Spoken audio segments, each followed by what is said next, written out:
Welcome to Staffworks Explained. If you are here for the first time, please consider subscribing to this channel.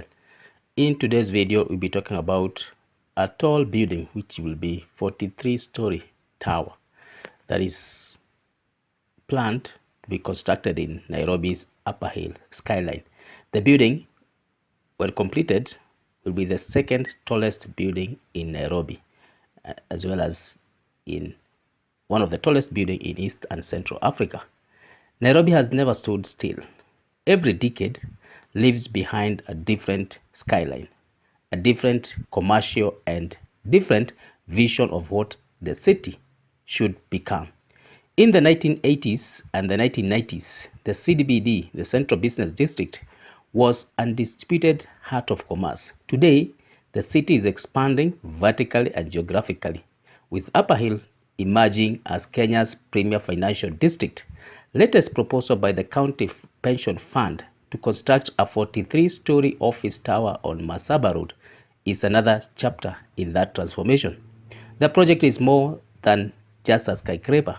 It represents confidence in Nairobi's long-term economic future, demonstrates how pension funds are increasingly investing in income-generating real estate, and reflects the city's gradual shift towards modern mixed-use developments. At the same time, it raises important questions about infrastructure, sustainability, urban planning, and the pace at which Nairobi is evolving. In this video, we examine this proposed development, its promoter or proponent, the project scope, its expected benefits and challenges, how it compares with other landmark developments in Kenya and East Africa, and what it could mean for the future of Nairobi. The proposal came into the public domain after the National Environment Management Authority (NEMA) announced that it has received an environmental impact assessment study report from the County Pension Fund. The report seeks approval for the 43-story office block on several adjoining parcels along Masaba Road in Upper Hill. Public participation is currently underway before NEMA determines whether to grant an environmental license, making this the first major regulatory milestones in the project's life cycle. The proposed tower will comprise office floors, conference facilities, parking silos, a podium restaurant, roof terrace, observation deck, and supporting services. Such a combination points to a modern Grade A commercial building designed to attract multinational corporations, financial institutions, and professional service firms seeking premium office space. Grade A offices are buildings constructed to the highest contemporary standards, offering efficient floor layouts, advanced building systems, ample parking, and premium amenities. The project proponent, the County Pension Fund, is one of the Kenya's institutional pension investors whose core responsibility is safeguarding retirement savings while generating sustainable long-term returns for its members. Across the world, pension funds have become major property investors because commercial real estate provides relatively stable rental income while appreciating in value over time. Rather than allowing pension contributions to remain idle, investing in strategically located office development enables funds to diversify their portfolios while supporting economic growth. The choice of Upper Hill is therefore no coincidence. 2 decades ago, Upper Hill consisted largely of residential properties, hospitals, a handful of government offices. Today, it hosts the headquarters of banks, insurance companies, international organizations, and regional corporations.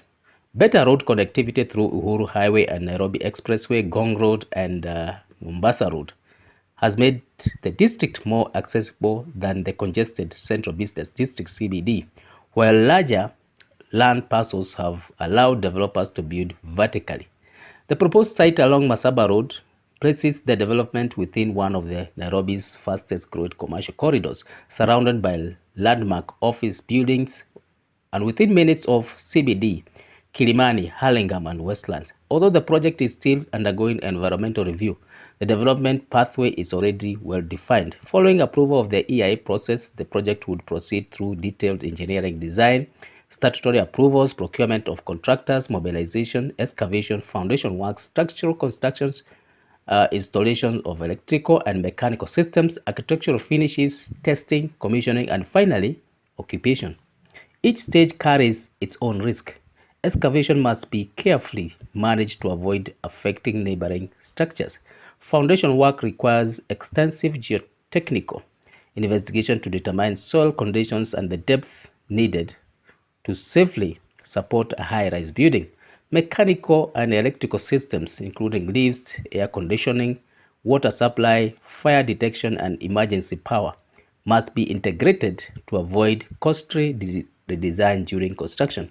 One notable aspect is that no official construction cost has yet been publicly disclosed. It would therefore be premature to assign a definitive figure. However, projects of this scale typically require investments running into several billions of shillings because of specialized engineering, imported building systems, extensive parking facilities, and modern sustainability features. The eventual contract value will become clear once procurement and financing arrangements are announced. Environmental consideration will play an equally important role. Tall buildings inevitably increase demand for water, electricity, and transport infrastructure while generating construction waste, noise, and dust. The environment impact assessment process exists to ensure those impacts are identified and mitigated before construction begins. Modern office towers increasingly incorporate rainwater harvesting, energy efficient lighting, intelligent building management systems, waste segregation, and water recycling to reduce operational costs and environmental impact. Such measures are no longer optional luxuries. They have become essential features of competitive commercial development. Traffic management will likely be one of the project's greatest challenges. Upper Hill already experience heavy congestions during peak hours, despite significant investment in surrounding road infrastructure. Additional office space means more workers, service vehicles, and visitors. Addressing this challenge requires more than constructing parking spaces. It calls for stronger integration with public transport, improved pedestrian infrastructure, and better traffic management across the district. Another challenge lies in construction cost inflation. Prices of cement, steel, imported finishes, and specialized equipment continue to fluctuate with global economic conditions and exchange rate movement. Delays during implementation can substantially increase project cost, making effective project management, procurement, and risk management critical to the success delivery. For developments of this magnitude, disciplined project governance often determines whether completion occurs on schedule and within budget. The proposal also enters a competitive office market. Nairobi has delivered several landmark commercial towers over the past 15 years, including Britam Tower, UAP Old Mutual Tower, Prism Tower, Global Trade Center Office Tower, and recently developed CBK Pension Towers. These buildings have collectively elevated Nairobi's reputation as East Africa's leading financial center. Meanwhile, the National Social Security NSS Fund, NSSF, is building a new landmark headquarters within the Central Business District at the junction of Kenyatta and Uhuru Highway, a building which will be the tallest in East and Central Africa. This signals continued confidence by institutional investors in premium commercial real estate. The emergence of this 63-story building alongside the County Pension Fund proposal demonstrates the pension-backed property investment remains a significant driver of Nairobi's skyline. Across East Africa, Nairobi continues to compete with Dar es Salaam, Kigali, Kampala, and Addis Ababa for regional investment. Tanzania has delivered notable high-rise development such as PSPF, Commercial Twin Towers, and several waterfront commercial projects. Kigali has focused on modern mixed-use development, supporting its ambition to become regional conference and financial hub, while Kampala continues to expand through commercial office and residential projects. Yet, Nairobi maintains several structural advantages. It remains the regional headquarters for many multinational corporations, hosts of one of the most active financial markets, and possesses a mature professional service sector. These factors continue to generate demand for premium office space despite changing workplace trend. The County Pension Fund Towers also reflects a broader transformation occurring within Nairobi itself. Contrary to popular perception, the CBD is not disappearing. Rather, Nairobi is developing multiple commercial centers, government offices, retail trade, public transport, and traditional commerce remain concentrated within CBD. Upper Hill has increasingly specialized in finance, insurance, healthcare, and corporate headquarters, while Westlands has become major center for technology companies, hospitality, and international business. This decentralization is expected to accelerate with the planned railway city development. Designed around modern transit-oriented planning, Railway City aims to integrate transport, commerce, housing, and public spaces around Nairobi railway station. Instead of competing with Upper Hill, the project is expected to complement that location by creating stronger connections between the traditional CBD, Upper Hill, and the surrounding commercial district.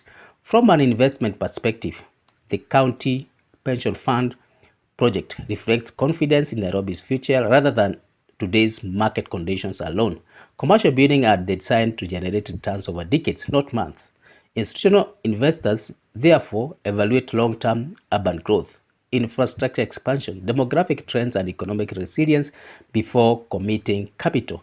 If successfully delivered, the tower will generate employment during construction, stimulate demand for local suppliers, and increase property values in surrounding areas, and strengthen Nairobi's positions as East Africa's leading commercial hub.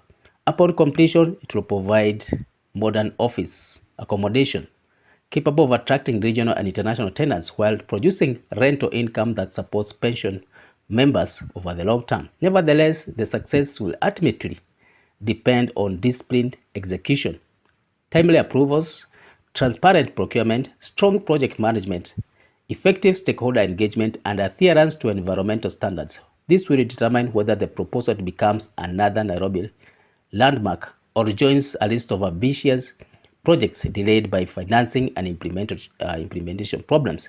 The story of Nairobi has always been written through its building, from the iconic Kenyatta International Convention Center to Britam Tower and the growing skyline of Upper Hill. Each generation has left a physical signature of the city. The proposed County Pension Fund Tower appears poised to become part of that legacy. Whether it ultimately ranks among Nairobi defining skyscrapers, this will depend not simply on its height but on the quality of execution, its contribution to the city's economy, and its ability to respond to the demands of rapidly changing urban landscape. If delivered as envisioned, the 43-story development will stand as more than another office building. It will symbolize next phase of Nairobi evolutions into modern Africa financial metropolis, one where strategic investment, sustainable development, and thoughtful urban planning increasingly shape the city's future. So thank you for reaching this far. If it's your first time here, please consider subscribing to this channel and also watch other videos that we have made on different topics. So let's meet in the next one.